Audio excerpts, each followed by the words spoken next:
মিরুজিন বক্তৃতামালার এটা দ্বিতীয় দিন আমাদের। মাঝে মধ্যেই এরকম হতে থাকবে এটা আশা করছি। আর এমনি আলাদা করে বলার কিছু নেই, সবাই দেখেছেন যে বিষয়টা আজকের বিষয়টা আমরা দিয়েছি নারীবাদের কাজ নারীর হয়ে ওঠা, ইংরেজিতে ওয়ার্কিং থ্রু ফেমিনিজমস বিকামিং উইমেন। ঋতু সেন চৌধুরী, পশ্চিমবঙ্গ রাষ্ট্রীয় বিশ্ববিদ্যালয় সমাজবিজ্ঞান বিভাগের অধ্যাপক ও বিভাগীয় প্রধান, সেন্টার ফর কম্পারেটিভ সোশ্যাল থিওরির প্রতিষ্ঠাতা কর্মাধ্যক্ষ। দীর্ঘ সময় ধরে নারীবাদী ও সমাজবৈজ্ঞানিক তত্ত্বচর্চা এবং উত্তর ঔপনিবেশিক চিন্তা বিশ্ব নিয়ে লিখেছেন, আলোচনা করেছেন। একই সঙ্গে চর্চা করছেন আম্বেদকর, জাতপাতের রাজনীতি ও নারীবাদের অন্তর্মুখিতা বিষয়ে। সমাজবিজ্ঞান, চলচ্চিত্র, সাহিত্য তত্ত্বের আন্তঃসম্পর্ক নিয়ে কাজে আগ্রহী। কাজ করছেন উচ্চতর বিদ্যায়তনিক পরিমণ্ডলে অ-ইংরেজি ভাষার প্রয়োগের গুরুত্ব ও সেটির মধ্যে দিয়ে তত্ত্বচর্চার প্রয়োজনীয়তা নিয়ে। তার সাম্প্রতিক সম্পাদিত বই নারীবাদের নানা পাঠ আনন্দ পাবলিশার্স থেকে কলকাতায় 2021-এ বেরিয়েছে। তার একটি কবিতার বই প্রকাশিত হয়েছে অক্ষর ইশারা মাত্র, কলকাতায় 2022-এ। ধন্যবাদ সবাইকে এখানে আসার জন্য। আর মিরুজিনকেও ধন্যবাদ আমাকে বলার সুযোগ করে দেওয়ার জন্য, কিন্তু মিরুজিনকে খুব সরাসরি ধন্যবাদ আবার দেওয়াও যাবে না। তো যাই হোক, আমি লিখে এনেছি কিছুটা, আমি সেখান থেকে পড়ব।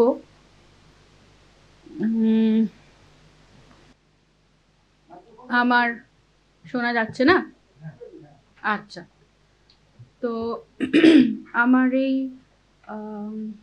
আলোচনার আজকের বিষয় হচ্ছে সবার জন্য নারীবাদ ও অন্যান্য প্রশ্ন। আজকের আলোচনায় সবাইকে নারীবাদী করে তোলার কোনো দূরভিসন্ধি আমার নেই, এটা প্রথমেই বলে দিই। আলোচনার শীর্ষকে সবার জন্য নারীবাদ একটা প্রশ্ন হিসেবে রাখা হয়েছে মাত্র, যে প্রশ্নটির সঙ্গে জড়িয়ে আছে অন্য অনেক প্রশ্ন। নারীবাদ সবার জন্য নাই হতে পারে, আবার হতে পারে যে নারীবাদ থেকে কিছু শেখার আছে সবার, এই মর্মে কথাটা শুরু হয়ে যায়। এই হতেও পারে, নাও হতে পারে, এই জিনিসটা আমার একজন মাস্টারমশাই বন্ধুর কাছ থেকে শেখা, তো সেইটা আমি আজকে প্রয়োগ করলাম আমার বলার শুরুতেই। তো বলার শুরুতে কিছু জরুরি কথা আগে বলে নিই।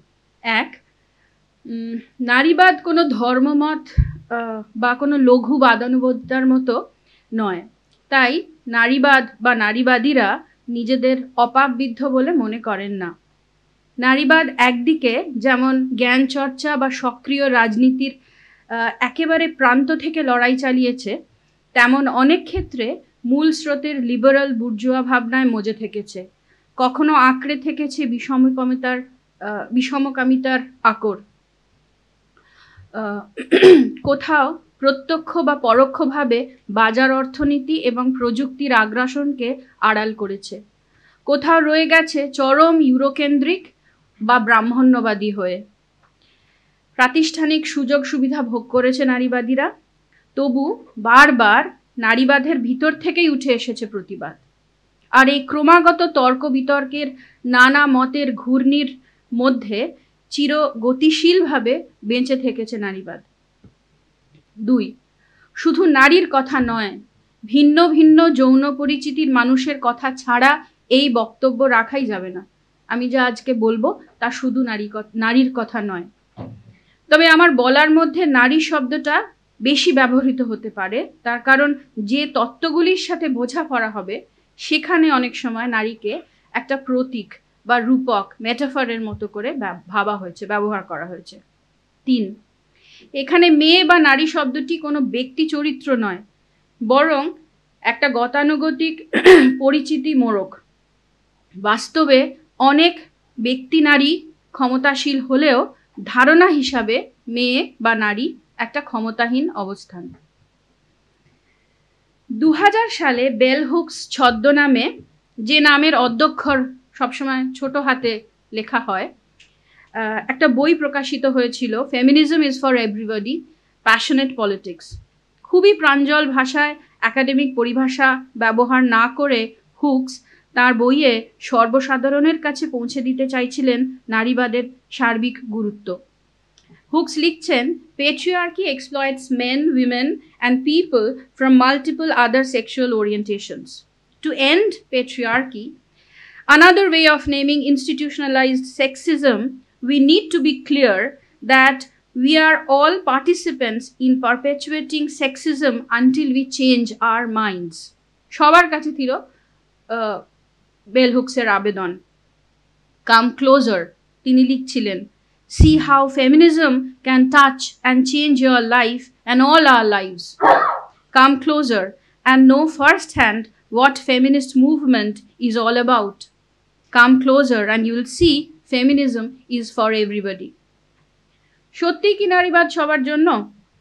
ভাবতে ভাবতে কখন বলে ফেলি কাছে আসার দরকার নেই, বরং দূরত্ব থাক। কারণ কাছে আসার মধ্যে একটা ধরে নেওয়া থেকে যেতে পারে। যারা কাছে আসবেন, ঘনিষ্ঠ হবেন, আমাদের ভাবতে ইচ্ছা করবে, তারা তো বুঝবেনই। কিন্তু নারীবাদের প্রশ্নে কোনো কিছুতে গিভেন বা ধরে নিয়ে এগোনো যাবে না। তাই একটা সমালোচনামূলক গুরুত্ব থাকা প্রয়োজন। প্রশ্ন করুন, জানতে চান নারীবাদ কি, কি তার মূল কাজ, নারীবাদ কি সবার জন্য? বিষয়টা উঠে আসুক প্রশ্ন হয়ে, কিন্তু নিছক প্রশ্ন নয়, একটা সংযোগী সন্নিবদ্ধ বা এনগেজড প্রশ্ন হিসেবে। নারীবাদ কি সবার জন্য, এটা উঠে আসুক একটা এনগেজড কোয়েশ্চেন হিসেবে। নারীবাদও তো আসলে তার নাছর প্রশ্নগুলোকেই জিইয়ে রেখেছে, মানে নারীবাদকেও আসলে তার নাছর প্রশ্নগুলোই জিইয়ে রেখেছে। সব কিছুকেই প্রশ্ন করে নারীবাদ। নারীবাদের বিভিন্ন ধারাগুলো প্রশ্ন করে একে অপরকে, প্রশ্ন করে নিজেকেও, নিজেদেরও। প্রাথমিক হলেও নারীবাদ কি এই প্রশ্নের উত্তর খুবই জটিল। তার কারণ নারীবাদ কোনো একক নির্দিষ্ট ধারণা নয়। আপাতভাবে সক্রিয় মাঠে নামা নারীবাদ আর তাত্ত্বিক শিক্ষা প্রতিষ্ঠানের আড়ালে থাকা নারীবাদের মধ্যেও একটা ব্যবধান তৈরি করা আছে। যারা সরাসরি রাস্তায় নেমে কাজ চালিয়ে যাচ্ছেন তাদের সমর্থনে বলি, আমরা বিদ্যাচর্চার মধ্যে থাকলেও চিন্তার কাজ কারোর একার নয়। চিন্তার কাজ ছাড়া সমাজ কাঠামো বদলের সম্ভাবনা নেই। আজকের কথাবার্তায় চিন্তার এই বিস্তৃত পরিসর থেকেই ভাবতে চাইব নারীবাদের কথা। তবে তার আগে চট করে একবার নারীবাদের প্রেক্ষিত নিয়ে একটু বলা দরকার।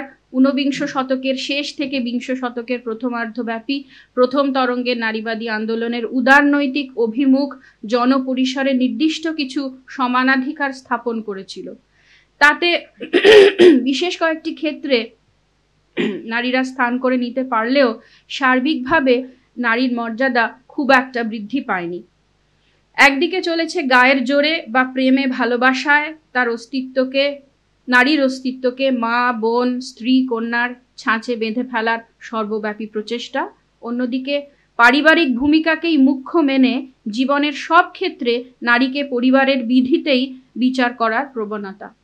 অবাধ নির্যাতন, অবমাননা, যৌন ও গার্হস্থ্য হিংসার আকারে গভীর নারী বিদ্বেষ প্রকাশ পেয়েছে সমাজের সর্বস্তরে। বেশ বোঝা যাচ্ছিল আইনানুগ সমানাধিকারের দাবি আসলে একটা প্রথম ধাপ, তাতে পিতৃতন্ত্র পরাস্ত হবে না। সমানাধিকারের দাবি প্রভুত্বকারী কাঠামোকে প্রশ্ন না করে বরং তার ভিতরেই প্রতিষ্ঠা পেতে চায়। ফলে আমূল পরিবর্তন দরকার। অন্তত দুটো দিক থেকে কথা বলছিলেন দ্বিতীয় তরঙ্গের নারীবাদীরা। প্রথমত, ব্যক্তি পরিসরকে বাদ দিয়ে নারী মুক্তির কথা ভাবা সম্ভব নয়। যৌনতা, যৌন আগ্রাসন, বিষমকাম, মাতৃত্ব বা আকাঙ্ক্ষার মতো বিষয়গুলিকে নিয়ে আসতে হবে সতর্ক বিবেচনার আওতায়। তারা বলছিলেন, যা ব্যক্তিগত তাও রাজনৈতিক। বৃহত্তর সামাজিক প্রক্রিয়ার এক একটি ক্ষুদ্র প্রতিবিম্ব হলো ব্যক্তি জীবন। ব্যক্তির নিপীড়ন প্রকৃতপক্ষে সামাজিক বৈষম্যের প্রতিফলন, আর তাই তার রাজনীতি সাপেক্ষ। দ্বিতীয়ত, র্যাডিক্যাল নারীবাদীরা বুঝতে পারছিলেন অধিকারের ধারণা যদি পিতৃতান্ত্রিক বয়ানে আটকা পড়ে খাটো হয়ে যায়, তবে সমানাধিকার পুরুষের অবশ্যম্ভাবী আদলেই তৈরি করবে নারীকে। সরাসরি বর্জিত না হয়ে এবার সে অন্তর্ভুক্ত হবে নারী মানে পুরুষের স্ট্রাকচারে, এবং নারী এবার কথা বলবে পুরুষের ভাষায়। অধরা থেকে যাবে তার নিজের ভুবন, তার অন্তরঙ্গ আলাপ। তাহলে উপায় একটু ধাপে ধাপে বুঝে নিই সমস্যাটা। 1, পিতৃতন্ত্র, পুংবাদ, নারী বিদ্বেষ সমাজের সব কটি স্তরে, চিহ্ন সংস্কৃতি, ক্ষমতা রাজনীতি, আকাঙ্ক্ষা মনন, মালিকানা অর্থনীতি, প্রতিনিধিত্ব প্রতিষ্ঠান নানা অছিলায় অনন্তকাল পরাধীন করে রাখতে চাইছে নারীকে। তাকে ভাবা হচ্ছে পুরুষের অস্বীকারমূলক আদলে, অর্থাৎ পুরুষ যা নয় তাই নারী। অন্যথায় বলা হচ্ছে নারী পুরুষের অনুরূপ বা অনুপূরক, কমপ্লিমেন্টারি। কিংবা প্রহেলিকাময় নারী জগৎকে অবদ্ধ আখ্যা দিয়ে পুরুষের রাজ্যপাট থেকে একেবারে বাদ দেওয়া হচ্ছে। অর্থাৎ নারীরা এতই আলাদা, এতই এনিগমাটিক, এতই অন্যরকম যে তার কথা পুরুষের যে স্ট্রাকচার, পুরুষের কথা ভাষ্য তার মধ্যে থেকে কিভাবে বলা যাবে, তাই তাকে বাদ দেওয়াই ভালো, তার কথা না বলাই ভালো। ধারণাগতভাবে আলাদা করা হলেও অবস্থানগুলি নানান সামাজিক ক্ষেত্রে একই সঙ্গে কাজ করে। এই যে আলাদা করা গেল, যে কোনোটায় পুরুষ নারীকে ইনক্লুড করা হচ্ছে বা কোনোটায় এক্সক্লুড করা হচ্ছে বা কোথাও বলা হচ্ছে কমপ্লিমেন্টারি, তো এই ইনক্লুশন, এক্সক্লুশন এবং কমপ্লিমেন্টারিটির যে লজিক, সেটা যখন সমাজে কাজ করে তখন সেটা একে অপরের হাত ধরাধরি করে কাজ করে। এটা সবসময় যে আলাদা করা যায় তাও নয়। এই তিনটি যুগপৎ অবস্থানের মধ্যে একটা সাদৃশ্য দেখা যাচ্ছে। তিনটি পরিস্থিতিতেই অর্থাৎ না সূচক সংজ্ঞায় মেয়েদের নিকৃষ্ট বলে দেখে দেওয়া, নারী পুরুষ অভিন্নতার ভিত্তিতে মেয়েদের মূল স্রোতে অন্তর্ভুক্ত করা, যেখানে বলা হচ্ছে যে নারীরা পুরুষের সমান, কোনো তফাৎ নেই। তাতে কি হচ্ছে, তাতে নারীদের ইনক্লুড করে নেওয়া হচ্ছে, পুরুষের স্ট্রাকচারের মধ্যে তাকে নিয়ে আসা হচ্ছে, অ্যাকোমোডেট করা হচ্ছে। এবং কোথাও যখন বলা হচ্ছে যে নারী পুরুষের অতুল্য পরিমাণ ভিন্নতার ভিত্তিতে মেয়েরা আলাদা, অতুল্য পরিমাণ তাদের ভিন্নতার ভিত্তি, সুতরাং এইভাবে এই লজিকে তাদেরকে বহিষ্কার করা হচ্ছে। তো এই তিনটি অবস্থাতেই নারীকে আসলে পুরুষেরই সঙ্গে তুলনা করা হচ্ছে, তাকে স্থাপন করা হচ্ছে পুরুষের অপর রূপে, as the other of man. এই তিনটি অবস্থাতেই সুতরাং ওম্যানকে ম্যানের আদার হিসাবে, অপর হিসাবে রাখা হচ্ছে। তো পিতৃতন্ত্র বা লিঙ্গবাদের সর্বব্যাপী শক্তির সঙ্গে মোকাবিলা করতে হলে একটা পর্যায়ে অবধি কিন্তু নারীবাদীদেরও নিজেদেরকে পুরুষের সাপেক্ষেই ভাবতে হবে। ঠিক, এটা খুবই প্রয়োজনীয়। কিন্তু নারীবাদী রাজনীতির স্পেস কখনোই এই ধরনের প্রতিক্রিয়ার মধ্যে সীমাবদ্ধ থাকতে পারে না। এই কথাটাই আমি নানানভাবে আলোচনাটা জুড়ে বলবো অনেকবার। 2, পিতৃতন্ত্র একটি সার্বজনীন মতাদর্শ প্রতিষ্ঠান হিসাবে কাজ করে। লিঙ্গ নির্বিশেষে সবাই জেনে বা না জেনে এর আওতাভুক্ত। অর্থাৎ শুধুমাত্র আমরা সবাই এটা জানি, এখন এটা কমন সেন্সিক্যাল একটা কথা যে শুধুমাত্র পুরুষরা নয়, মহিলারাও একভাবে পিতৃতান্ত্রিক। অনেক মহিলা, সবাই নয়, বা যারা পিতৃতান্ত্রিক তারাও সবসময় যে এইটা ধরে রাখছেন তাও নয়। সার্বজনীন মানে আসলে মানবিক, মনুষ্যত্ব পূর্ণ নয়, মনুষ্য সুলভ। মানুষ আপাতভাবে একটা নিরপেক্ষ নামপদ হলেও প্রকৃতপক্ষে পুরুষধর্মী। হিউম্যান এই শব্দটার মধ্যে কোথাও একটা পুরুষ লুকিয়ে আছে, এখানে আমরা দেখতে পারি না, কিন্তু হয়তো হিউম্যান যখন আমরা লিখি তখন এমটা আমাদের অগোচরে ওটা ক্যাপিটালি থেকে যায়। সুতরাং মানবিক গুণাবলী পুরুষের গুণের সমাহার। কাকে আমরা বলি যে মানুষ, সেই গুণগুলোকে যদি দেখা যায় তাহলে দেখা যাবে যে সেই গুণগুলো আসলে পুরুষের গুণ। একটা সাধারণ একটা উদাহরণ দিচ্ছি, যে র্যাশনাল বিং, এই কথাটা তো বলা হয়। আর দেখা যাবে যে নারী পুরুষ যখন আমরা আলাদা করব তখন প্রথম তার ইয়েটা হবে যে এক নারী ততোধিক রেশনাল নয়, ইমোশনাল। হ্যাঁ, তো মানবিক গুণাবলী পুরুষের গুণের সমাহার, নারী যেন তার মূর্তিময়ী স্খলন, ডেভিয়েশন, এবং যা বারংবার প্রতিফলিত হয় দ্বিমূল চিহ্ন কাঠামোয়। একটা নারী, ওম্যান অ্যাজ অ্যাবারেশন, বারবার যেন এটাই প্রমাণিত হচ্ছে। 3, দমন পীড়ন সবসময় সোজাসুজি বা বাহ্যিক হয় না, অনেক সূক্ষ্ম পরোক্ষ তার চালচলন, অনেক সময় কাজ করে চলে ভিতরে ভিতরে। আমাদের নিজেদের, মেয়েদের, মহিলাদের, অন্য ভিন্ন যে সেক্সুয়াল ওরিয়েন্টেশনের মানুষজন আছে তাদের নিজেদের মতাদর্শে ঘাপটি মেরে থাকা পুরুষতান্ত্রিকতা আটকে রাখে আমাদেরও। মেয়েদের কথা মানেই অন্য কথা নয় বা নারীবাদী কথা নয়। সচেতন না থাকলে ধরে নেওয়া বা লুকিয়ে থাকা পুরুষ স্বরের অনর অস্তিত্ব টের পাওয়া অসম্ভব। নারীবাদী সচেতনতা প্রকৃতপক্ষে নারীর অন্য স্বর বা বৈশিষ্ট্যকে চিনতে সাহায্য করে। এই নারীবাদী সচেতনতা না থাকলে নারীর যে একটা অন্য স্বর থাকতে পারে বা আছে, এইটা বোঝা মুশকিল। নিজের এবং সমাজের কঠোর অবদমনের আনাচে কানাচে বা চেনা জগতের বাইরে অনভিপ্রেত কোনো মুহূর্ত হয়ে ওঠে নারীর। সে আঘাত করে পুরুষের ভাষ্যে, হয়ে উঠতে চায় লঙ্ঘনের প্রতীক। নারীর মতো অন্যান্য প্রান্তিক মানুষও দমনের বাইরে অন্য ভুবনের খোঁজ করেন, তখন তারাও হয়ে উঠতে পারেন নারী সুলভ।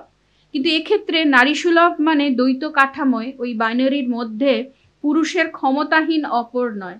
যে এই যে নারী হয়ে ওঠা, যে একটা নারীর অন্য স্বর যেটা আমরা শুনতে চাইছি, সেটা ওই necessarily not as the other of man. এক্ষেত্রে নারী সুলভ মানে দ্বৈত কাঠামোয় পুরুষের ক্ষমতাহীন অপরের মতো হয়ে ওঠা নয়। উত্তর কাঠামোবাদী, উত্তর আধুনিক নারীবাদীরা, র্যাডিক্যাল নারীবাদীদের একটি অভিমুখ, নারীর নিজস্ব স্বর খুঁজতে খুঁজতে তাকে চিনতে চেয়েছেন পিতৃতান্ত্রিক বয়ানের উচ্ছেদকারী রূপে। সুতরাং নারীর ভাষ্য একভাবে কখনো আমরা খুঁজে পেতে চাই একটা ডিসরাপটিভ, একভাবে একটা সাবভার্সনের একটা চিহ্ন তার মতো করে। নারীবাদ ও ভাষার আন্তঃসম্পর্ক নিয়ে কথা বলবো একটু পরেই। তখন ভাষা ব্যবস্থার দমনমূলক নিয়মকে অগ্রাহ্য করে মেয়েলি ভাষা কিভাবে বদলে দিতে পারে তার চিহ্নতত্ত্বের শর্তগুলো এ ব্যাপারে বিশদে যাব। এটা নিয়ে আমি আগেও লিখেছি, তবে বলিনি খুব একটা, কিন্তু আমি লিখেছি এটা নিয়ে।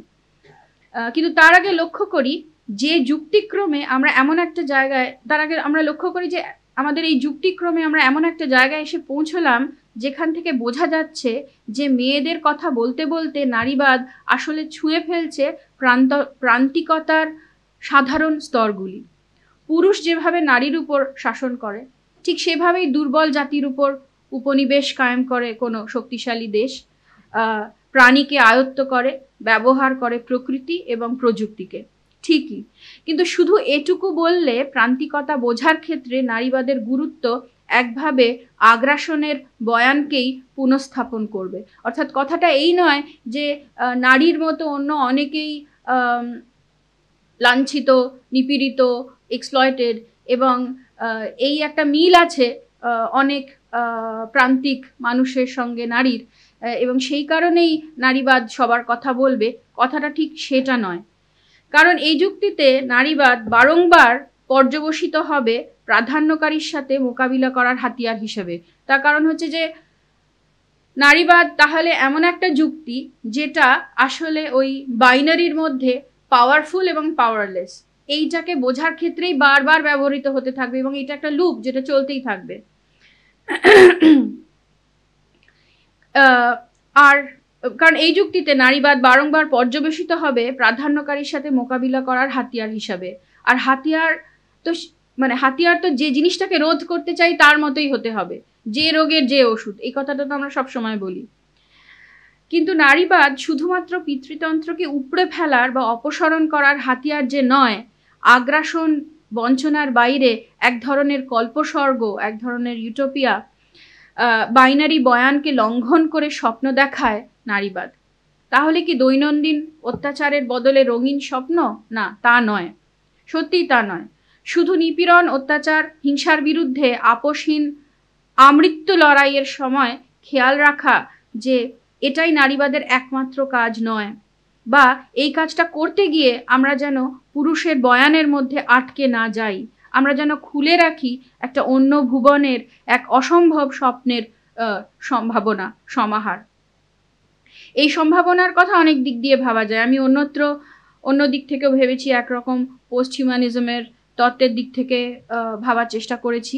এখানে ভাষা প্রসঙ্গে বলবো, তার একটা কারণ হচ্ছে যে ভাষা সার্বজনীন এবং নারীবাদ সবার জন্য কিনা এই প্রশ্নটাতে আবার সহজেই ফিরে আসা যাবে, সেই কারণে ভাষার প্রসঙ্গটা এখানে তুলব। তবে তার আগে একটা জরুরি কথা বলে নিতে চাই। নারীবাদী চিন্তা যখন প্রান্তিকতার গোড়ার সমস্যাগুলো চিহ্নিত করেছে, এর মানে এই নয় যে শুধু নারীবাদীরাই এটা করতে পেরেছে। বলা ঠিক হবে যে অন্য অনেক ধরনের চিন্তা, যেমন Marxian theory, critical theory, post structuralist, post colonial, decolonial theory, post humanist theory, এই নানান ধরনের চিন্তার সঙ্গে বোঝাপড়া করতে করতে যখন নারীবাদী চিন্তা এমন একটা চেহারা নিচ্ছে, যখন বোঝা যাচ্ছে যে নারীবাদের গুরুত্ব শুধুমাত্র সমাজে নারীর প্রকৃত স্থান অধিকার করার নয়, যখন বোঝা যাচ্ছে নারীবাদ আদপে একটা দর্শন, যা একদিকে সাহিত্য, শিল্প, প্রাকৃতিক ও সমাজবিজ্ঞান, ইতিহাস ও ভূগোলের মতো ডিসিপ্লিনগুলো ছাড়াও বৃহত্তর চিন্তার অভিমুখ বদলে দিতে পারে, অন্যদিকে শ্রেণী, জাত, বর্ণ, ধর্ম ইত্যাদির বিরুদ্ধে যে রাজনীতি, নারীবাদের সূক্ষ্ম প্রভেদ, ফেমিনিস্ট নুয়ান্সেস যেগুলো, সেগুলোর মধ্যে দিয়ে এই সমস্ত যে রাজনীতি, শ্রেণী, বর্ণ, ধর্ম, জাত এর বিরুদ্ধে যে রাজনীতি, তাকে আরো ক্ষুরোধার করে তুলতে পারে। তখন নারীবাদ শুধুই নারী বা ভিন্ন যৌন পরিচিতির মধ্যে আবদ্ধ থাকে না, সেখানে ঢুকে পড়ে পুরুষেরাও। নারীবাদের সঙ্গে তর্ক বা সংলাপ ছাড়া একাডেমিক বা অ্যাক্টিভিস্ট কোনো কথাই সাজানো এখন আর যাচ্ছে না। ফলে অনেক পুরুষ দার্শনিকই জড়িয়ে পড়েন নারীবাদী প্রতর্কে। কিন্তু ঠিক এই কারণে যে নারীবাদ সবার জন্য, তা নয়। এই যুক্তির বাইরে অনেক পুরুষ আছেন যাদের মনন বিশ্ব তৈরি হয়েছে নারীবাদের ভিতর থেকে, অর্থাৎ তাদের আমরা প্রকৃত অর্থে নারীবাদী বলি। কিন্তু প্রকৃত অর্থে নারীবাদী বলে তাদের অবস্থান কি প্রশ্নাতীত থাকবে? 2018 সালে প্রকাশিত একটা বই, feminism and the question of man শীর্ষক এই একটা বই প্রকাশিত হয়েছিল, মেন ইন ফেমিনিজম, এবং সেই বইটার মধ্যে একটা এসে ছিল, feminism and the question of man, অনির্বাণদার লেখা, যেখানে নারীবাদে পুরুষের ভূমিকা নিয়ে খুব গুরুত্বপূর্ণ কিছু কথা তোলা হয়েছে। লেখাটি আপনারা পড়েছেনও অনেকে। আমি সেখান থেকে শুধু কয়েকটা যুক্তি তুলে নিতে চাইব। পুরুষের নারীবাদী অবস্থান প্রশ্নাতীত নয় এই মর্মে, অর্থাৎ যে পুরুষকে আমরা মনে করেছি তাদের পুরো লাইফ ওয়ার্ল্ডটা, মনন বিশ্বটা তৈরি হয়েছে নারীবাদীর মধ্যে থেকে, তাদের আমরা প্রকৃত অর্থে নারীবাদী বলে যে তাদের একটা অন্য জায়গায় বা তাদের প্রশ্ন না করে যে নারীবাদে তাদের জায়গা এটা যে মেনে নিচ্ছি, ঠিক তা নয়, এইটা বলছেন অনির্বাণদা। লেখার শুরুতেই বলা হয়েছে যে প্রায়োগিকভাবে, অর্থাৎ বাস্তবে কজন পুরুষ নারীবাদী, প্রশ্নটা এভাবে না রেখে ধারণা স্তরে ভাবা দরকার, ভাবা প্রয়োজন যে নিশ্চয়তায় নারী পুরুষ পরিচিতিগুলো কাজ করতে চায় তার সমস্যা। এই যে ম্যান ওম্যান, এই যে ক্যাটেগরিগুলো, সেগুলো তো ভীষণ একটা ক্রিস্টালাইজড কংক্রিট ক্যাটেগরি, এবং যদি এটা না বোঝা যায় যে এই যে ধারণাগুলো সেগুলো এত কংক্রিট নয়, এতটা আঁটোসাঁটো নয়, তার মধ্যে যে আরো অনেক কথা এমনভাবে আছে যে এই ক্যাটেগরিগুলোই অলরেডি লুজ, হ্যাঁ, এইরকম একটা কথা যদি খেয়াল না করা যায় তাহলে এটা বোঝাটা মুশকিল।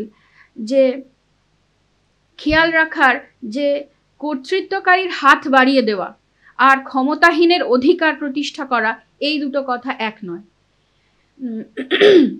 পুরুষের নারীবাদ তাই অন্যরকম। তাহলে এটা অনির্বাণদার লেখা থেকে একটু বাংলা করেছি এই দু একটা বাক্য। তাহলে পুরুষ নারীবাদীদের কি একটু বেশি খাটতে হবে? তাদের কি do they need to work more? এই একটু বেশি কি তার অবস্থান বা অভিজ্ঞতার উপর নির্ভর করবে, নাকি কোনো একটা কাঠামোগত দিক আছে যা পুরুষদের নারীবাদী হতে অনুমতি বা বাধা দেয়? যদি এই অবস্থান কাঠামোর খেলা সম্পর্কে সচেতন হয়ে তৈরি হয় পুরুষের নারীবাদী স্ট্যান্ড পয়েন্ট, তাহলে খুব সহজ উত্তর নেই এই প্রশ্নের। কোনো জটিলতাকে চেপে রেখে চটজলদি উত্তর আমরা খুঁজছি না। সবার জন্য নারীবাদ কিনা সত্যি বোঝা যাচ্ছে না।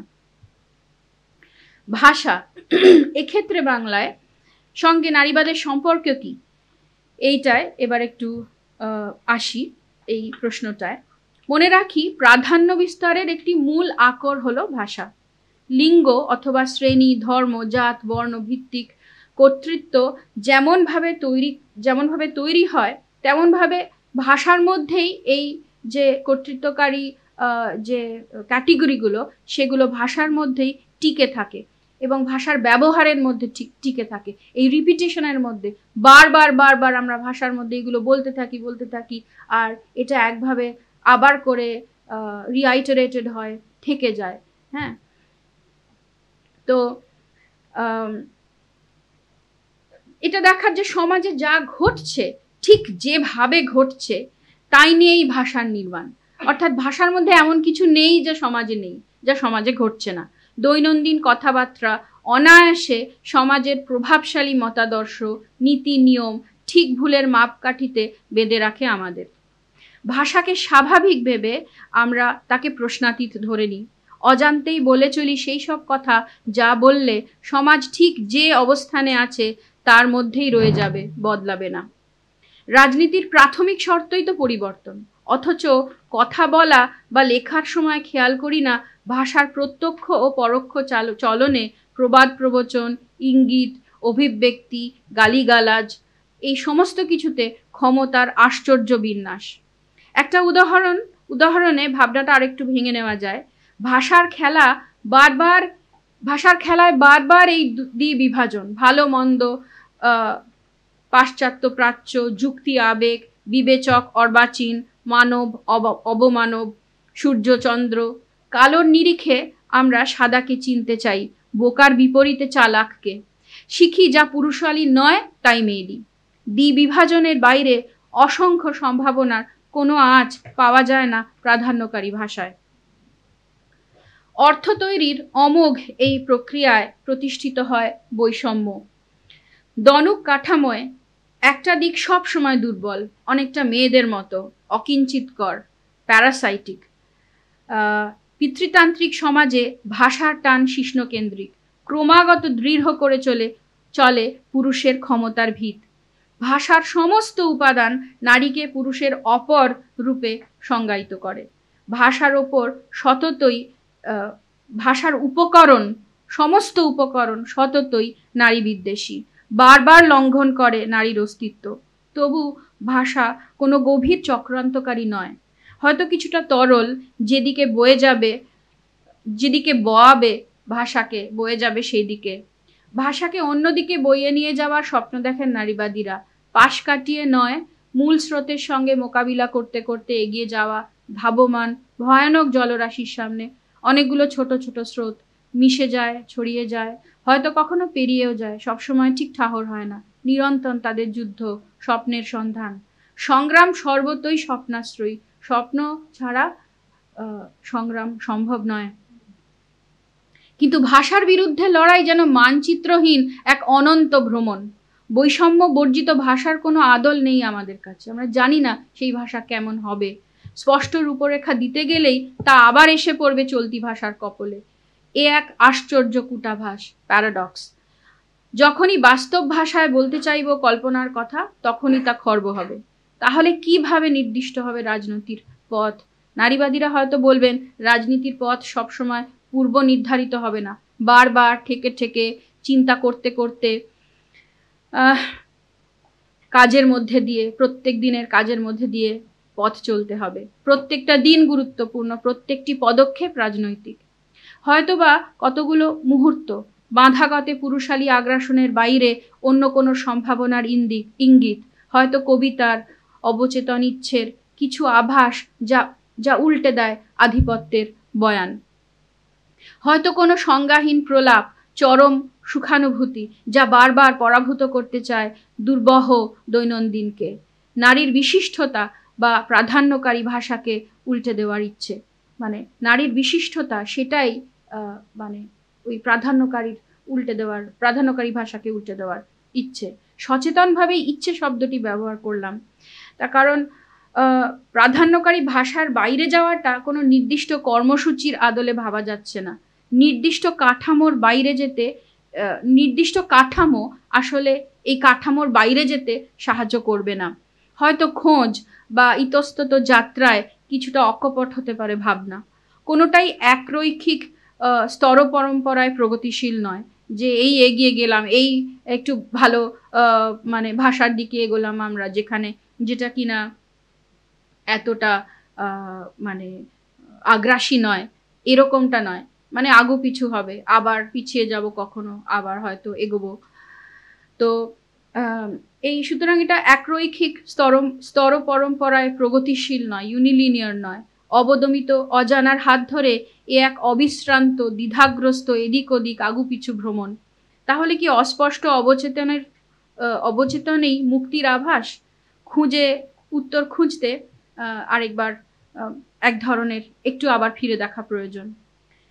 নানা ধরনের নারীবাদের মধ্যে একটু একটু করে উঠে এসেছে নানা কথা। উদারপন্থী সাম্যের দাবি থেকে র্যাডিক্যাল নারীবাদের ভিন্নতার দিকে যাওয়ায় অগোচারে কাজ করেছে একটা সারসত্তাবাদ, এসেনশিয়ালিজম।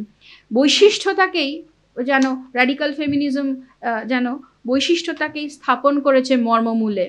এসব সমস্যা চিহ্নিত করে উত্তর কাঠামোবাদীরা অনেকটা দূর অবধি নারীর ভিন্নতা বা বিশিষ্টতার জটিলতাকে ধরে রাখতে চাইছেন।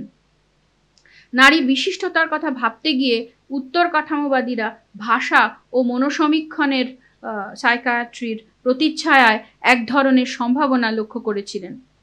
সচেতন চিন্তার নিরিখে অবচেতনকে সম্পূর্ণ বোঝা যাবে না, অথচ সচেতনে আমরা যা কিছু করি তার উপর অবরুদ্ধ অবচেতনের একটা লঙ্ঘনকারী প্রভাব থাকে। ভাষার মধ্যে এসবের ছাপ লক্ষ্য করা যায়। ফরাসি নারীবাদী খ্রিস্তেবা মেয়েদের লেখায় এক ধরনের অতিক্রমণের সম্ভাবনা দেখতে পাচ্ছিলেন। মেয়েদের লেখা মানে শুধুমাত্র রক্ত মাংসের মেয়েদের লেখা নয়, যে কোনো লেখা, পুরুষের বা নারীর বা ভিন্ন যৌন পরিচিতির মানুষের কোনো লেখা, যে লেখা ব্যাহত করবে প্রভাবশালী বয়ান, আসলে সেটাই মেয়েদের লেখা, এরকম একটা কথা বলা হচ্ছিল।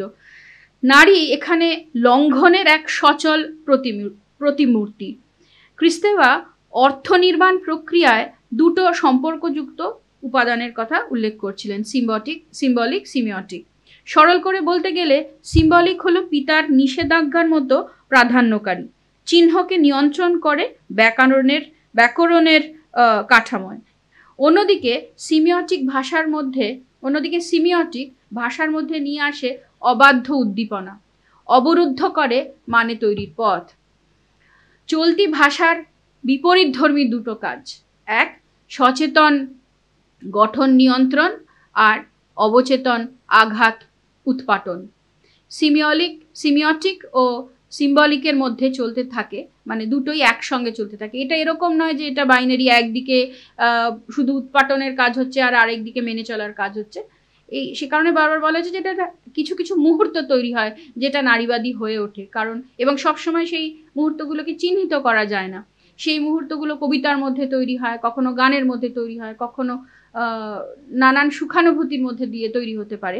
এইরকম সাবভার্সনের বা পেরিয়ে যাওয়ার, লঙ্ঘন করার মুহূর্ত। খ্রিস্তেবা সিম্বলিককে ব্যবহার করার কিছু ঝলক দেখিয়েছিলেন আবাগার্দ পুরুষ কবিদের লেখায়। কবিতার ছন্দময় ধারা যেন জঠর সমুদ্রের গভীর দোলাচল, মাতৃস্তন্যের স্বচ্ছন্দ গতি। নির্ধারিত কাঠামোর বাইরে কবিতা যেন সিমিওটিকের আহ্বান। অবচেতন উদ্যমে সিমিওটিক এক পূর্ববর্তী অবস্থা, যা সামাজিক নিয়মের বাইরে। কর্তৃত্বকারী ভাষা তাকে নিয়ন্ত্রণ করে না, তাই তা নারীসুলভ। তা যেন মায়ের শরীরের থেকে সম্পূর্ণ বিযুক্ত নয়, যে বিযুক্তি লাকার তত্ত্ব কাঠামোয় অর্থ নির্মাণের প্রধান শর্ত, মায়ের শরীর থেকে বিযুক্তি। সিম্বলিককে লাকা স্থাপন করেছেন ভাষার মূল সত্যরূপে, যা নির্দেশ করেছে পিতার শাসনী বিধি। মায়ের শরীরের আদিম টান ছিন্ন করে বিধি নিষেধ মানুষকে বয়ে আনে সামাজিকতার আলোয়। একার্থক পিতৃপ্রধান লাকানীয় তত্ত্বকে অস্বীকার করে খ্রিস্তেবা ভাষাকে উন্মুক্ত করে দিলেন, শুনতে চাইলেন অবচেতনের বহু স্বর। একদিকে তিনি মাতৃদেহের সঙ্গে মৌলিক যোগকে, কর্তৃত্বকারী সংস্কৃতিকে ব্যবহার করার কবিতাময় মুহূর্ত রূপে চিহ্নিত করলেন, আবার একই সঙ্গে মনে রাখলেন যে এই যে কবিতাময় মুহূর্তগুলো সেগুলো আসলে খুব সবসময় সঙ্গতিপূর্ণ নয়। সুতরাং একই সঙ্গে মনে রাখলেন তার অসংলগ্ন ক্ষণকালীন প্রভাব, চেতনা কাঠামোয় অবচেতনকে সম্পূর্ণ সঙ্গতিপূর্ণ রূপে ধারণ করার যৌক্তিক অসম্ভাব্যতা। কারণ আমরা যদি ওই যুক্তিটাকে ভেঙে দিই তাহলে মানে সবসময় তৈরি হবে না। এবং আসলে খ্রিস্তেবা বলছেন যে মায়ের সঙ্গে, যেহেতু এখানে মা একটা মেটাফর, যে মায়ের সঙ্গে অবিচ্ছেদ্য থাকার উন্মত্ত পরিণাম। যে মায়ের টান ছিঁড়ে বেরোতে পারে না সে বিকারগ্রস্ত, তার প্রলাপ অর্থ গঠনের পথ অবরোধ করে দেয়।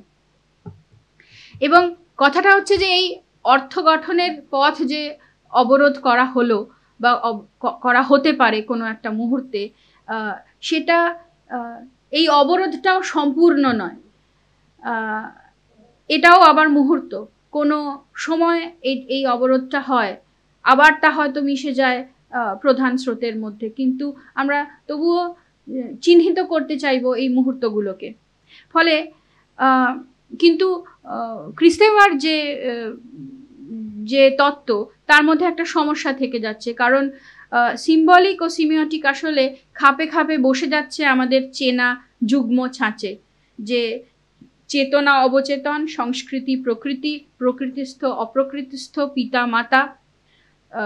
বাটলার 1993 সালে লেখা the body politics of Kristeva, Julia Kristeva, এই শীর্ষক প্রবন্ধে লক্ষ্য করলেন তিনি ঠিক যে মানে খ্রিস্তেবা ঠিক যে পিতৃবিধিকে লঙ্ঘন করতে চাইছেন, আদপে তার তত্ত্ব, খ্রিস্তেবার তত্ত্ব তারই স্থায়িত্ব বা পুনরুৎপাদনের ওপর নির্ভরশীল। বাটলার লিখছেন, খ্রিস্তেবার কথা বলছেন, her theory appears to depend upon the stability and reproduction of precisely the paternal law that she sought to displace. যেভাবে খ্রিস্তেবা সংস্কৃতির সব ছাপ অস্বীকার করে মায়ের শরীরকে প্রকৃতির সঙ্গে জুড়ে দিচ্ছেন, স্থাপন করছেন অতি বাস্তবতায়, সেটা খুবই সমস্যার। যখনই বলছেন মাতৃত্বের আদি অকৃত্রিম আকর্ষণে সংস্কৃতির মধ্যস্থতা নেই, সেটা তখন জড়িয়ে পড়ছেন আবার একটা পিতৃতন্ত্রের ফাঁদে। অখণ্ড নারী প্রকৃতিকে বারবার জুড়ে দেওয়া হয়েছে প্রজননের সঙ্গে। নারীর প্রধান কাজ মা হওয়া, সে সংস্কৃতির অংশ নয়, সংস্কৃতি পুরুষের কর্মক্ষেত্র। চিহ্ন ও প্রযুক্তির সাহায্যে প্রকৃতিকে পরাভূত করে তার নির্মাণ আর নিয়ন্ত্রণ। কথা শুরু হয়েছিল নারীবাদ আর ভাষা সম্পর্ক, এটা নিয়ে। নারীর বিশিষ্টতা, ভিন্ন ভাষার প্রসঙ্গ উঠে এসেছিল প্রসঙ্গক্রমে। অনেকগুলো কথার পর আমরা কি তাহলে আবার ফিরে আসলাম পুরনো প্রতিপাদ্যে, যে ঘুরিয়ে ফিরিয়ে এটাই কি বললাম যে ভাষা শিষ্ণকেন্দ্রিক, ভাষা খুবই এক ধরনের, তার মধ্যে একটা শিষ্ণকেন্দ্রিকতা কাজ করে, ফ্যালোগোসেন্ট্রিক, এবং তার থেকে মুক্তির পথ নেই, এটাই কি আমরা বললাম ঘুরিয়ে ফিরিয়ে? তা হয়তো ঠিক নয়। খ্রিস্টেবার তাত্ত্বিক আলোচনা থেকে উঠে আসবে কিছু কথা। তিনি যা বলেছেন যদি তা আক্ষরিক অর্থে না ধরে এক ধরনের কৌশল হিসাবে যদি তা বুঝতে চেষ্টা করি, তাহলে নারীবাদী রাজনীতিতে তার প্রাসঙ্গিকতা স্পষ্ট হয়ে উঠবে। যদি ভাবি গল্প বা রূপকের সাহায্যে খ্রিস্টেবা একটি কল্পস্বর্গের প্রস্তাবনা করতে চাইছেন, বলতে চাইছেন দুর্গেয় অগোচরের কথা, তাহলে সমসাময়িক নারীবাদী আলোচনায় কল্পনার যে কি মর্মান্তিক প্রয়োজন তা হয়তো কিছুটা বোঝা যাবে। সঙ্গত কারণেই হয়তো আমরা নারীবাদীরা অনেক সময় খুবই তাড়ায় থাকি, অতটা বিশদে চিন্তাভাবনা না করে সিদ্ধান্ত নিয়ে নিই। এটা আমাদের প্রয়োজন হয়, তাড়াতাড়ি সিদ্ধান্ত নেওয়ার প্রয়োজন আমাদের হয়। তো অবিলম্বে কিছু জ্বলন্ত সমস্যা মিটিয়ে নেওয়ার তাগিদে বিশদ চিন্তাভাবনা করে যে সিদ্ধান্ত সবসময় আমরা নিই সেটা হয়ে ওঠে না। পরিণামে সাময়িকভাবে সমস্যা কিছুটা মিটলেও মূল যে সমস্যা সেটা সুরাহা হয় না। পিতৃতন্ত্রকে কি সবসময় দৃশ্যমান প্রতিবন্ধকতা রূপে চেনা সম্ভব? কর্মসূচি দিয়ে কি মতাদর্শের বিরুদ্ধে লড়াই করা যায়? নারীবাদ শুধুই কি পরপর কাজের কল্পনা? তা ঠিক নয়। নারীবাদ একটা চিন্তার অবকাশও বটে, এমন চিন্তা যা অনাবিষ্কৃতকে, যা নেই তাকে আহ্বান করতে পারে। শ্রেণী, রাষ্ট্র, জাত, ধর্ম, পরিবারের অসহ প্রকল্প পেরিয়ে যে পরিত্রাণ, কল্পনাই তার পথপ্রদর্শক। কল্পনার আশ্রয় ছাড়া এটা সম্ভব নয়। কল্পনার আশ্রয় ছাড়া যা নেই তার দিকে এগোবো কেমন করে? যেভাবে ভাষায়, সংস্কৃতিতে নিহিত রয়েছে পিতৃতন্ত্র, ভাবনার অবকাশ ছাড়া তার থেকে মুক্তির উপায় নেই। ধারণাগত বা মতাদর্শগত পরিবর্তনের জন্য কল্পস্বর্গ হয়তো একটা প্রাথমিক যৌক্তিক প্রয়োজনীয়তা। মেয়েদের কথা লেখা, যাকে ক্রিস্তেবা মনে করছেন পুরুষালী ভাষার আগ্রাসনের বাইরে, সেই মেয়েদের ভাষা বা লেখা তেমনি এক কল্পস্বর্গের আভাস। কান পেতে শুনতে চাইছেন সেই ভাষাকে, সেই প্রতিরোধের ভাষাকে, খুঁজতে চাইছেন কবিতায়, রূপকে, অবচেতনে। একটা প্রশ্ন ফিরে আসছে বারবার, এই কবিতা কার কথা শুনবো? কথা শুনতে সত্যিই কি পাওয়া যায় প্রত্যন্ত গ্রামের কোনায় কোনো দলিত, সমকামী, শারীরিক বা মানসিকভাবে সংস্পৃষ্ট কোনো মেয়ে বা অন্য কোনো মানুষ, তাদের কথা কি সত্যিই শোনা যায়? এতক্ষণ ধরে যে আলোচনা চলছিল তাতে হয়তো বলা হবে ফরাসি নারীবাদী তত্ত্বের কচকচানি নিয়ে তৃতীয় বিশ্বের প্রান্তস্থ মানুষের অভিজ্ঞতা ধরা পড়ে না। কেন এই ধরনের কথাবার্তা বলা হচ্ছে? ঠিকই ধরা পড়ে না, কিন্তু এই চাওয়াটাই কি ভুল নয়? কেন হঠাৎ একটা প্রাক প্রদত্ত বয়ানে, একটা গিভেন, একটা ডিসকোর্সের মধ্যে অন্তর্ভুক্ত করতে হবে অভিজ্ঞতাকে? কিসের চাপে? তত্ত্ব নিয়ে দু একটা কথা বলি। ক্ষমতা প্রতিষ্ঠানের ঘেরাটোপের মধ্যেই ঘনীভূত হয় তত্ত্ব, নিজের থেকে বা স্বাভাবিকভাবে তত্ত্ব তৈরি হয় না। তাই তার গতিপথ বদলানো সম্ভব। সবসময় তত্ত্বের গতিপথ বদলে দেওয়া যায়। জ্ঞানের ইতিহাসে বারবার প্রমাণিত হয়েছে তত্ত্বের প্রতিষ্ঠান বিরোধী সম্ভাবনা। তত্ত্ব বাধ্যতামূলক নয়, তার নিয়ন্ত্রণও বাহ্যিক নয়। আমাদের কাজের মধ্যে দিয়ে তা সম্পাদিত, উপস্থাপিত হয়। একভাবে তা আমাদের তৈরি করে, দেখতে শেখায়, শেখানো পাঠ লঙ্ঘন করতেও শেখায় তত্ত্ব। প্রাধান্যকারী তত্ত্বের ভিতর থেকেই প্রতিহত হয় সেই তত্ত্ব। ছড়িয়ে ছিটিয়ে দেওয়া সেই কাজটা ছড়িয়ে ছিটিয়ে দেয় তত্ত্বকে বিভিন্ন স্থানে। নতুন পরিস্থিতিতে পরিবর্তিত হয় তত্ত্ব, তৈরি করে কর্তৃত্বের অন্য কোনো স্বর। এমন নয় যে ছড়িয়ে ছিটিয়ে গেল মানেই আবার একটা নিটোল, একটা সাবভার্সনের তত্ত্ব, উচ্ছেদমূলক তত্ত্ব তৈরি হলো। নারীবাদের মধ্যেই আমরা এটা বারবার দেখেছি। মানে থার্ড ওয়ার্ল্ড ফেমিনিজম বলছি, তার মধ্যেও একটা ইউনিভার্সাল ঢুকে যাচ্ছে, বারবার করে একটা ইউনিভার্সাল কাজ করছে, বারংবার করে। এটাকে আটকানো যাচ্ছে না, কিন্তু তবুও নারীবাদের মধ্যেই বারবার প্রতিরোধ করা হচ্ছে, আবার করে কাজটা করা হচ্ছে, কনস্ট্যান্টলি এটা চলছে। তো নিরন্তর ভাঙা গড়ার খেলায় জ্ঞান আসলে একটি প্রক্রিয়া, তত্ত্ব প্রয়োগের মধ্যেই থাকে তাকে পেরিয়ে যাওয়ার শর্ত। এই কথাটা খুবই গুরুত্বপূর্ণ বলে আমার মনে হয়, যে তত্ত্ব যখন আমি প্রয়োগ করছি, কথাটা ঠিক প্রয়োগ নয়, তখনই আসলে এই তত্ত্বকে পেরিয়ে যাওয়ার একটা সম্ভাবনা থাকে। এলিটিজমের দায়ভার কাঁধে নিয়ে আমি বলছি, উত্তর কাঠামোবাদী নারীবাদী তত্ত্ব তার সমস্ত ভুল ত্রুটি, ইউরোকেন্দ্রিকতা, অবহেলা থাকা সত্ত্বেও স্পষ্ট করে দিয়েছে যে নারীবাদ এক নয়, অনেক। উদার, উগ্র, মার্ক্সবাদী মহান আখ্যান পেরিয়ে অসংখ্য নারীবাদ শুনতে চাইছে অগণিত নারীর স্বর। পাশ্চাত্য তত্ত্বকে সোজাসুজি প্রয়োগের নিরিখে যদি না দেখি, এভাবে না ভেবে একটা বৃহত্তর জ্ঞানতাত্ত্বিক পরিসরের মধ্যে নিজের কথা বলে ওঠার মুহূর্ত যদি খুঁজি তত্ত্বের মধ্যে থেকে, তাহলে কি একটু সহজ হবে আমাদের কাজ? প্রধান প্রবাহের বাইরে যদি নারীর কোনো স্বতন্ত্র জগৎ থাকে তবে তা নারী পুরুষ অভিন্নতার আদলে বোঝা যাবে না, যে মানে এর মধ্যে কোনো নারী বা পুরুষের মধ্যে কোনো তফাৎ নেই। এটা এক ধরনের সেমনেসের যে লজিক, তার মধ্যে দিয়ে এই স্বতন্ত্র জগৎকে বোঝা সম্ভব নয়।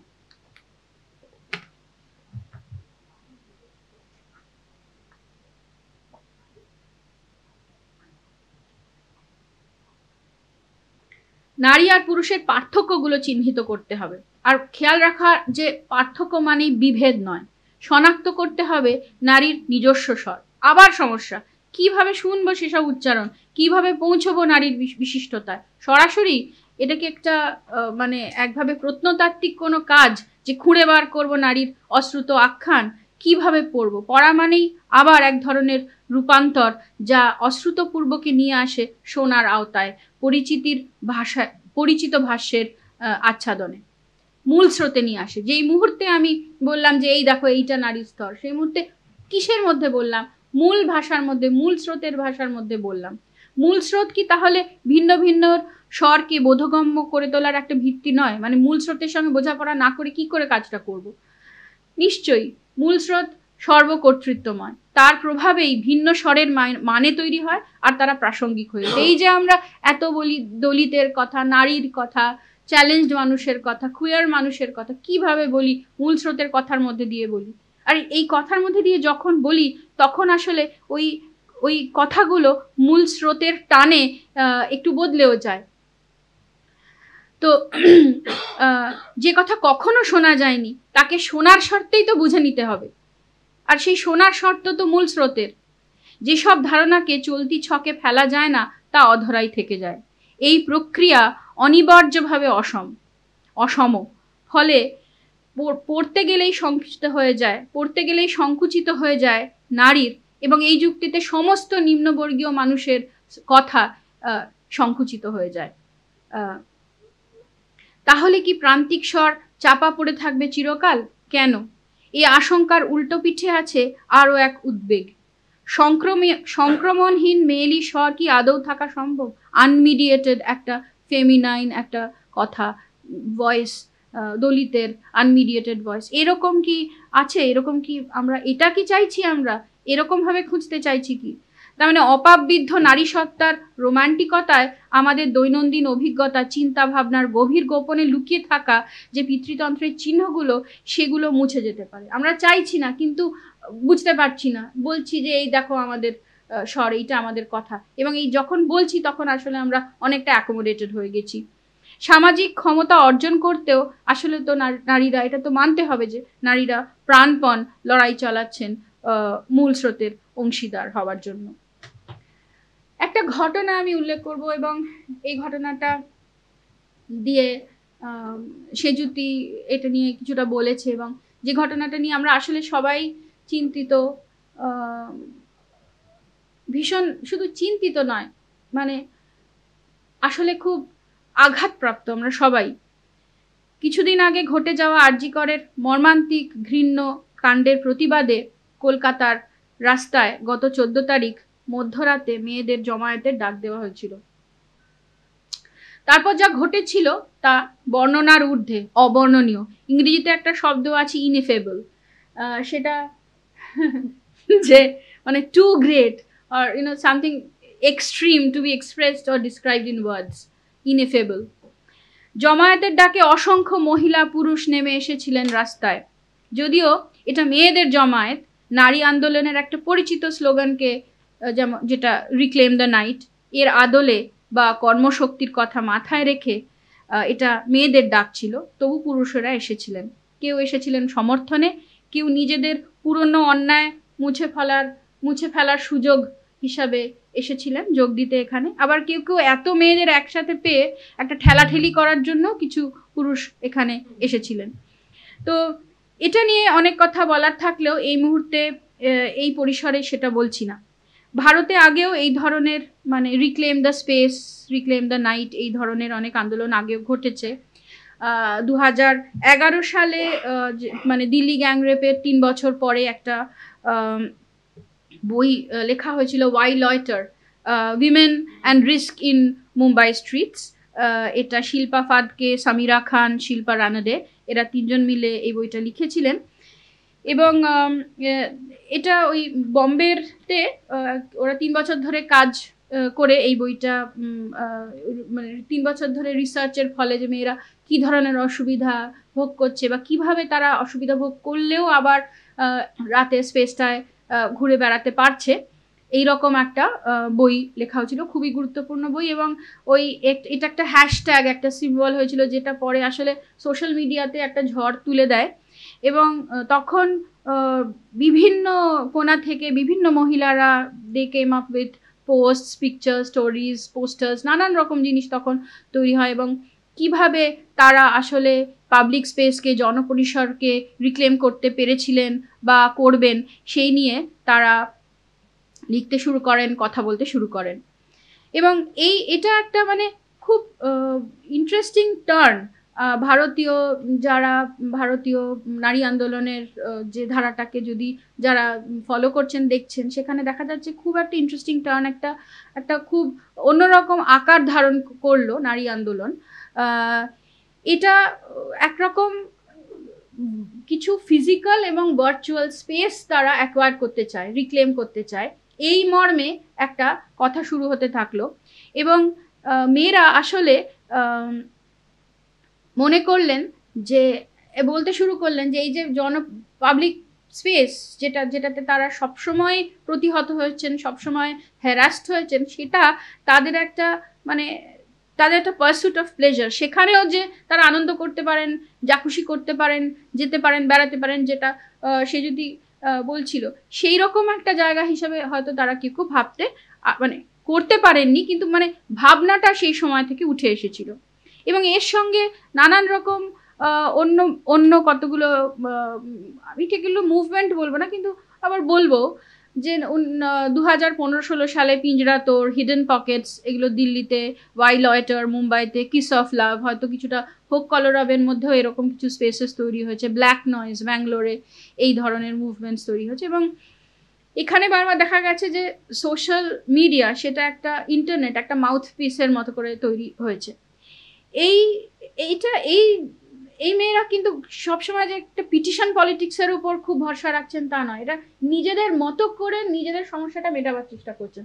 এবং মানে সেটা যে সবসময় রাজনৈতিকভাবে ঠিক ভুল হচ্ছে এই বিচারে যাওয়ার দরকার নেই, কখনো কখনো খুব ঠিক হচ্ছে, কখনো কখনো হচ্ছে না, but that is not the point. এটা হচ্ছে যে একটা একভাবে মানে সাধারণভাবে কিভাবে রাতির মানে যেটা মানে আমরা অনেকদিন ধরেই ভেবেছিলাম যে কি করে রাতের জায়গাটা আমাদেরও হতে পারে, জাস্ট শুধু গল্প করার জন্য, চা খাওয়ার জন্য, কিছু একটা খাবার দাবার খাওয়ার জন্য, হোয়াট এভার, মানে ঘুরে বেড়ানোর জন্য। তো এবং অনিবার্যভাবে এই মুভমেন্টটাকে কিন্তু দেখে দেওয়া হয়েছে যে এটা খুবই এলিটিস্ট এবং একদম আপার বা মিডল ক্লাস মেয়েরাই এগুলো করেছেন। হতেই পারে, মানে এটা আমি অস্বীকার করছি না, কিন্তু আমি এটা পুরো মেনে নিচ্ছি না। এটা হতে পারে না যে মানে এই যে ঘুরে বেড়ানোর উদযাপন, যেটা ইটসেলফ, এইটা খুব একটা র্যাডিক্যাল, ভারতবর্ষে এই মুহূর্তে থাকা এটাই একটা র্যাডিক্যাল জায়গা হতে পারে, সেটাকে পুরোটা এলিটিস্ট বলে ডেকে দেওয়া যাবে, এটা ঠিক মনে করছি না। যাই হোক, আমি এগুলো নিয়ে কথা বলছি না। 14 তারিখ রাতে কলকাতার রাস্তায় সব বয়স, সব শ্রেণী ধর্মের মেয়েরা নেমে এসেছিলেন। তার থেকেও বড় কথা, নিজেদের মতো করে গোটা রাজ্যে, গ্রাম, মফস্বল, পাড়া অঞ্চলে জমায়েত করেছিলেন মেয়েরা। তারা সবাই উচ্চবর্গের তথাকথিত শিক্ষিত মেয়ে নন। তথাকথিত উচ্চবর্গের শিক্ষিত মেয়েদের বিরুদ্ধে আমার কিছু বলার নেই। আমি বলতে চাইছি যে সব মেয়েরাই আসলে এসেছিলেন, করেছিলেন এই কাজটা। দেশে এবং বিদেশেও অগণিত জমায়েত হয়েছিল সেই রাতে। মানুষের সেই কলরব থামেনি আজও। খুব বেশি দিন হয়নি, অন্য কোথাও করব নিশ্চয়ই, কিন্তু এখানে এই মুহূর্তে এই ঘটনার বিশ্লেষণ করছি না। জমায়েতের পরিপ্রেক্ষিতে খুব ছোট একটা জিনিস নিয়ে কথা বলবো, যা আমার কাছে খুব ছোট নয়। কথা বলবো জমায়েতের মূল পোস্টারটা নিয়ে, যেখানে লেখা হলো রিক্লেম দ্য নাইটের তর্জমা করা হলো রাত দখল। এত বড় আন্দোলন করা হচ্ছে, সামান্য একটা মানে যখন এত বড় আন্দোলন করা হচ্ছে, আমি কেন এই সামান্য একটা পোস্টার নিয়ে কথা বলছি এই মুহূর্তে, এটা হচ্ছে নারীবাদীদের সমস্যা। কিন্তু আমি নিজেকে বাঁচাতে চাইবো না। বিশ্বাস করুন, এই সমস্যা শুধু আমার একার নয়, অনেকের, এখানে যারা বসে আছেন তাদের অনেকের। শব্দটা নিয়ে একটু ভাবা যাক। ফিরে ফিরে আসা যাক ভাবার মানে ভাষার প্রশ্নে। এই শব্দটা যখন আমরা দখল শব্দটা নিয়ে ভাবি, ভাষার প্রশ্নে ফিরে যাই। শব্দকোষে দখলের অর্থ এবং প্রতিশব্দ স্বরূপ লেখা আছে মালিকানা, অধিকার, নিয়ন্ত্রণ। দখলের ইংরেজি ভাষান্তরে থাকছে পজেশন, অকুপেন্সি, অকুপেশন, কমান্ড, মাস্টারি। খুব স্পষ্টভাবে দেখা যাচ্ছে যে শব্দগুলোর মধ্যে একটা দাপট আছে। সেই দাপটটা হচ্ছে সবলতার দাপট। নারী পুরুষ দনুক কাঠামো এই বাইনারির মধ্যে শব্দগুলো হয়তো পুরুষের দিকেই থাকবে। সাধারণভাবে তো মেয়েরা যেখানে খুশি বা যখন দরকার যেভাবে খুশি তাদের চলাফেরা করার ক্ষমতা নেই। রাতের রাস্তায় মেয়েরা, আমাদের দেশে তো এটা একটা যথেষ্ট র্যাডিক্যাল পদক্ষেপ। তো রাতে যে সময় মেয়েদের বেরোনো নিষেধ, যেসব জায়গায় মেয়েদের অনুমোদন নেই, সেখানে যখন তারা আসতে চাইছে, বেরোতে চাইছে, তা দখল নয় কেন? এটা একটা প্রশ্ন। এটা একটু আগেই বলেছি, এই আজকে বলার মধ্যেই বলেছি, সেই বাক্যটাই আবার করে আমি রিপিট করছি যে হয়তো আমাকে এই কথাটা আবারও বলতে হবে, অনেকবার বলতে হবে, বারবার বলতে হবে যে পিতৃতন্ত্রের বিরুদ্ধে আপসহীন আমৃত্যু লড়াইয়ের সময় খেয়াল রাখবো যে পাল্টা আক্রমণ গুরুত্বপূর্ণ, ভীষণ গুরুত্বপূর্ণ একটা জায়গা হলেও নারীবাদের একমাত্র কাজ নয় এই পাল্টা আক্রমণ। আর এই কাজটা করতে গিয়ে আমরা যেন পুরুষের বয়ানের মধ্যে আটকা না পড়ে যাই। আমরা যেন একটা অন্য রাজনীতির, একটু নুয়ান্সড একটা রাজনীতির পথ খোলা রাখতে পারি। কথাটা রাতের দখল বললে কিছু সমস্যা থেকে যাবে, তার সপক্ষে আমার কয়েকটা যুক্তি আছে। এই যুক্তিটা একেবারে কেজো। আমার কি অনেক সময় পেরিয়ে গেছি? আমি এখন একটু বাকি। আচ্ছা, আমার খুব বেশি না, আমার খুব বেশিও বাকিও নেই, সেটাও ঠিক। হ্যাঁ, তো এই দখল শব্দটার কে নিয়ে আমাদের অনেকেরই সমস্যা আছে, এবং এই সমস্যার একটা যে যুক্তি সেটা খুবই কেজো একটা যুক্তি। সেটা হচ্ছে লিঙ্গ নির্বিশেষে অবাধ চলাফেরা ভারতীয় সংবিধানের একটি মৌলিক অধিকার, এবং ফলে রাতের রাস্তাটা আইনত মেয়েদেরও।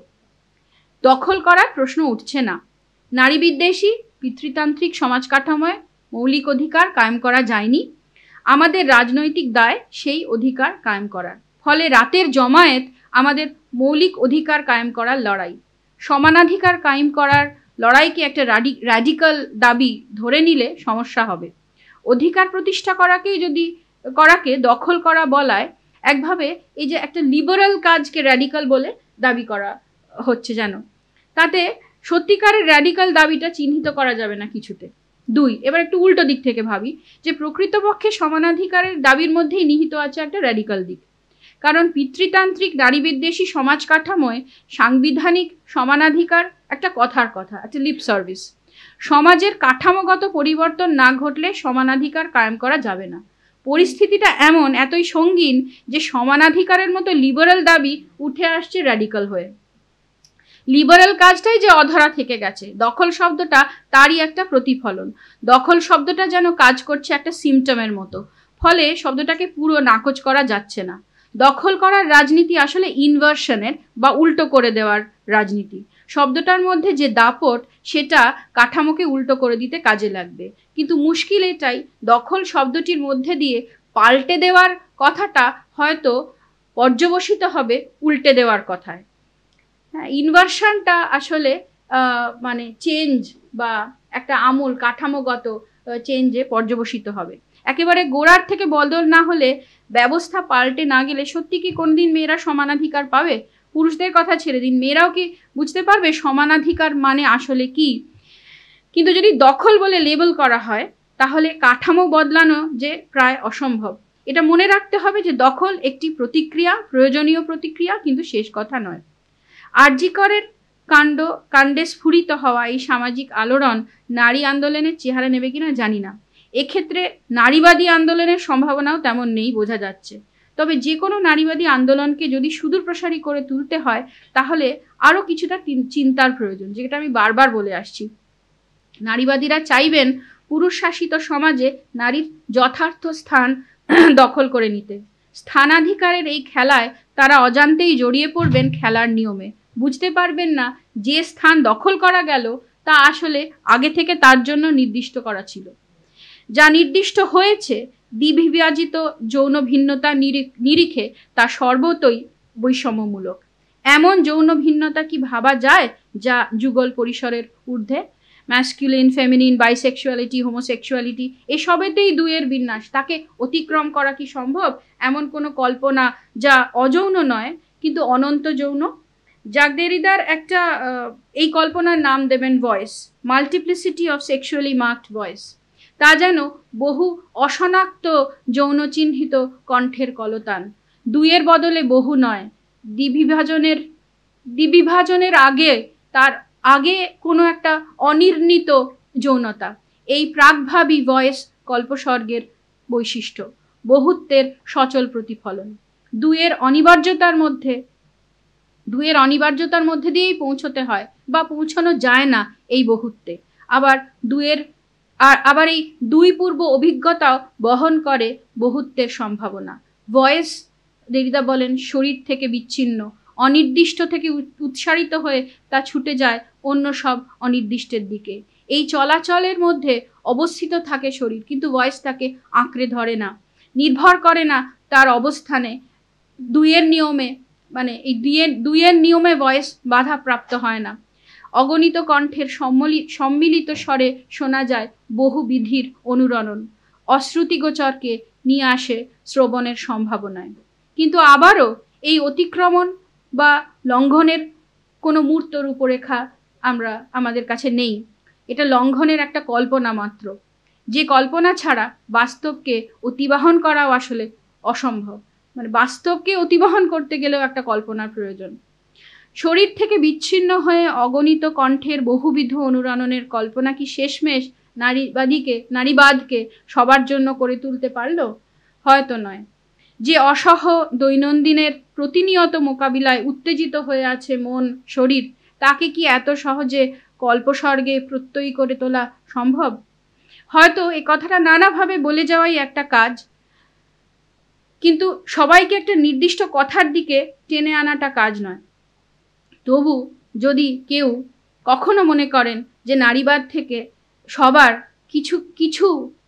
একটু কিছু শেখার আছে, তাহলে এটুকুই বলার থাকবে যে ভিন্ন ভিন্ন মানুষের জন্য ভিন্ন হবে নারীবাদের ভাবনা।